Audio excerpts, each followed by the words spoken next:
आज ही शिवराज सिंह चौहान ने आज एक बयान दिया।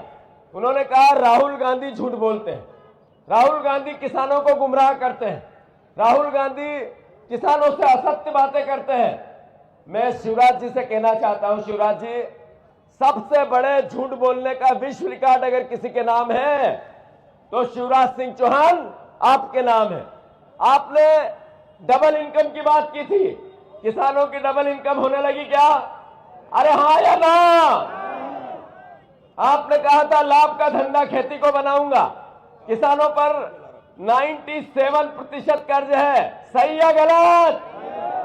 अरे आपने कहा था कि मैं लाडली बहना को 3,000 दूंगा, आपकी बहनों को, ये बहनें बैठी है, 3,000 लाडली बहना को मिला क्या? अरे आपने कहा 5 लाख नौकरियां लगाऊंगा, आपने कहा 450 का गैस सिलेंडर दूंगा, आपने कहा गेहूं के 2700 का दाम दूंगा, आपने कहा 3100 धान का दाम दूंगा, आपने कहा 6,000 सोयाबीन का दाम दूंगा, और आपने सरकार बनाई 23 में। एक भी वादा पूरा हुआ क्या? तो झूठ तो शिवराज सिंह चौहान बोल रहे हैं। राहुल गांधी ने तो ये कहा है कि जीतू पटवारी जाओ और भीतरवार और ग्वालियर के किसानों को कहो, जीतू पटवारी जाओ ग्वालियर संभाग और मध्य प्रदेश के किसानों को कहो कि ट्रेड डील अगर नरेंद्र मोदी वापस निरस्त नहीं करता तो कांग्रेस का आम कार्यकर्ता और किसान परिवार का साथी ईंट से ईंट बजा देगा भारतीय जनता पार्टी की। तैयार हो या नहीं हो?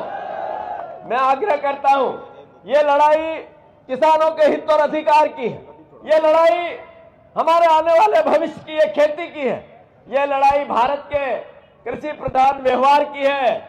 अगर हम नहीं जागे, हमने कांग्रेस और बीजेपी की, हमने कांग्रेस का विपक्ष का दायित्व नहीं निभाया, किसान इसमें जागरूक नहीं हुए, तो आने वाला समय आपका जिसके पास जितनी खेती है बेचने का आ जाएगा। मैं आग्रह करना चाहता हूं, नरेंद्र मोदी के ट्रेड डील का हम सब मिलकर विरोध करते हैं, हाथ ऊंचे करके इसका समर्थन करो साहब। सारे जो जहां है मंच पे भी, ये ट्रेड डील जो हुई है किसानों के गले पर तलवार रख के हुई है। नरेंद्र मोदी ने कहा था देश नहीं बिकने दूंगा, देश नहीं झुकने दूंगा। नरेंद्र मोदी ने ट्रेड डील में देश बेच दिया है। ऐसा है, तीन मंत्री दागी है। एक मंत्री नगरीय निकाय के हैं जिनके एक गिलास शुद्ध पानी 25 साल में नहीं दे सके, कैलाश विजयवर्गीय, उनको इस पद पर रहने का कोई अधिकार नहीं, उनका इस्तीफा होना था, नहीं हुआ।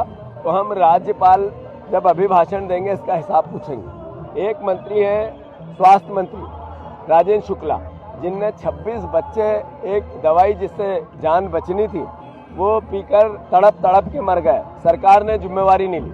एक मंत्री है जिसने हमारी भारतीय सेना की एक बहन का अपमान किया, कोर्ट ने कहा अपराधी है, उनका इस्तीफा होना चाहिए। जब राज्यपाल जी अभिभाषण देंगे तो कांग्रेस पार्टी इन तीनों मंत्रियों के इस्तीफे मांगेगी।